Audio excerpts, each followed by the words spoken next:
morning. It's a lovely February morning here in Warwick, New York. I'm Kurt Emmerich. We have Emmerich Tree Farm here, Christmas tree farm. And believe it or not, February 24th, 2023, we're planting trees. Essentially, the ground has been frozen for about 3 weeks.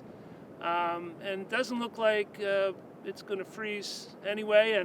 And we usually plant pretty early, but we're trying something new this year, maybe the new normal, who knows. Anyway, we're going to go through our program of replacing trees.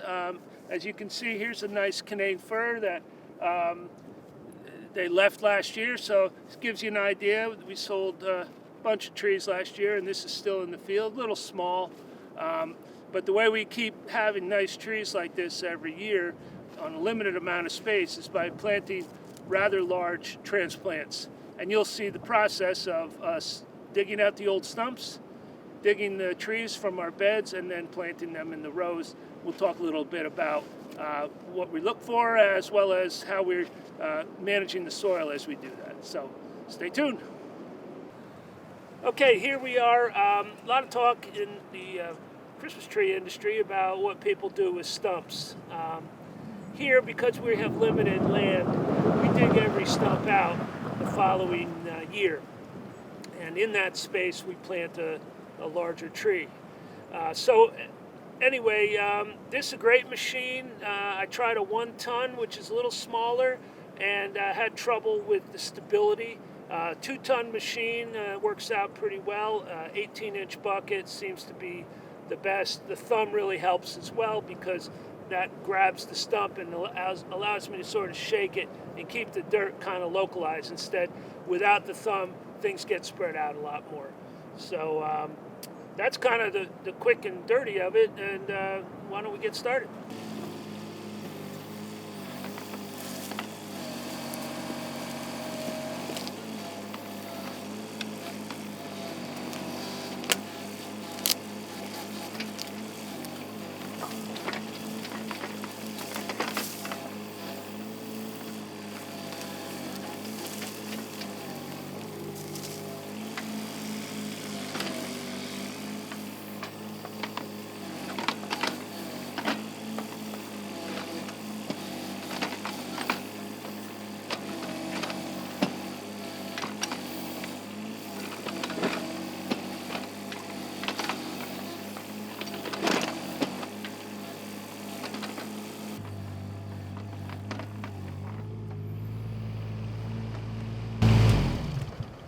Okay, on that hole, we have a little bit, either some rocks or maybe a little more near surface rocks. So I dug that a little deeper. This way we're able to mix in the soil. If there's any large stones, we pull them out. But you know, some stones is good. It helps to prune the roots, etc. So this really keeps me connected with the soil types that I have, also with the roots. As you notice, as I pulled that out, I see how the root structure of a Canadian fir is versus concolor, etc. And also I can pick up if there's anything that looks unusual. I also, some of them get J-rooted in the beds, and I can see that, and sometimes it affects the growth of the tree, but every stump we're pulling out was a decent looking tree in December. So anyway, this is a pretty good site. And each one can change a little bit.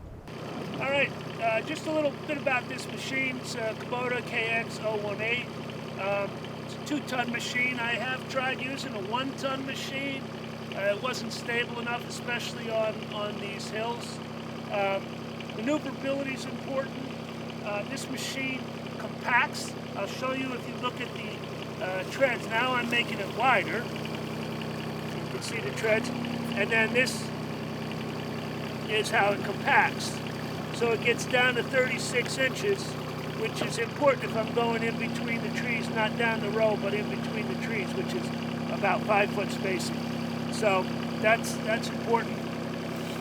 The other feature is oftentimes the exhaust will burn a tree. Exhaust is back and to my right on this machine, and if I swing like this to dig a stump and there's a big tree back there, I'm going to burn that tree.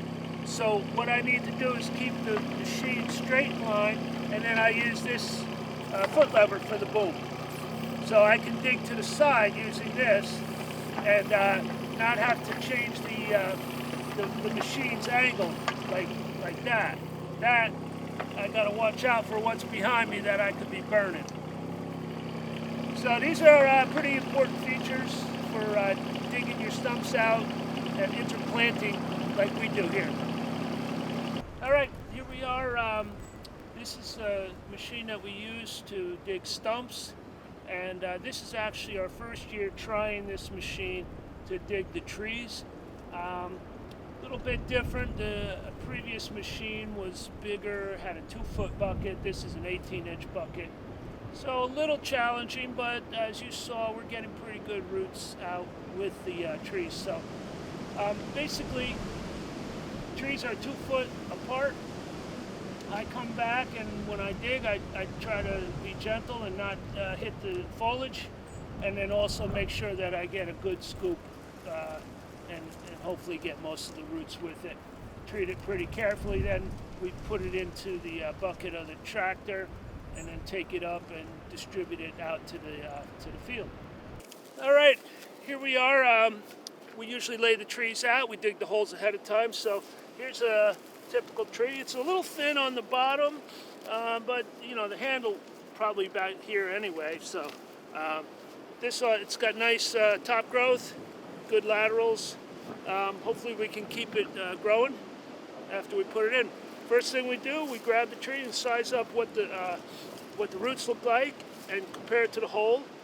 Looks like it's going to be a pretty good fit. Then what we do is we kind of sight down the line so that we can get a good idea of whether this is going to be placed in the middle of the row.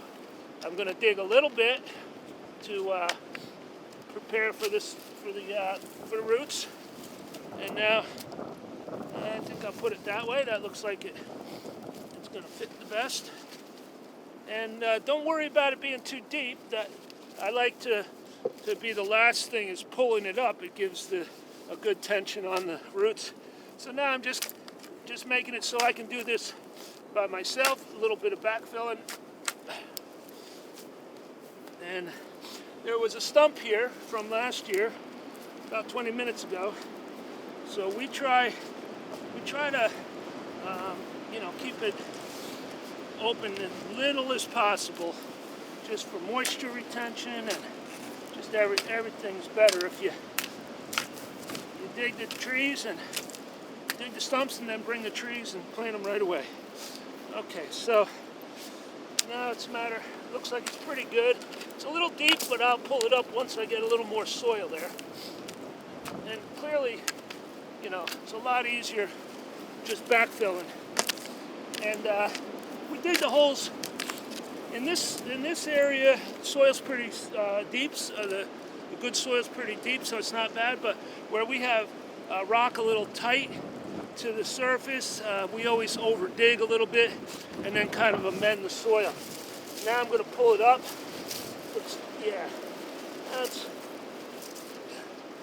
That's about it. That's the old line. I can see the old line. That's old roots from the last tree. My roots for this guy are much deeper. All right, so now pretty much setting the tree. And now it's a matter of backfilling. So sometimes we also use a rake for some of this, but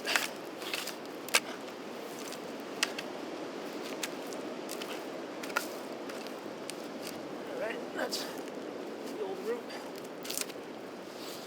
All right, so now this is a 4-foot tree.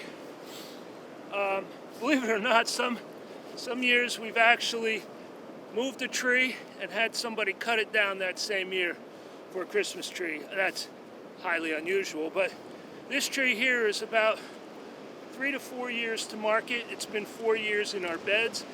We bought them as 2-2s, I think. So that's 4, 8, 12 years. That's pretty close to what you can expect for a Canadian. And you know, I think it's got really good bud density. I'm thinking maybe this thing will go in 3 years. Depends on you know, how it shapes up, but that keeps us replacing our trees on a limited amount of space. And that's what we've been doing about 10 years now. All right, so this is just a little section of our fields, kind of a sample. Basically, we had a good season last year, so a lot were cut. So we replaced those stumps with trees. That's what we have here and here. There's another one right here. This is from last year. If you notice, this year I kept the leader long. If it was much longer than this, I would have cut it. But this is ready to support good growth this year.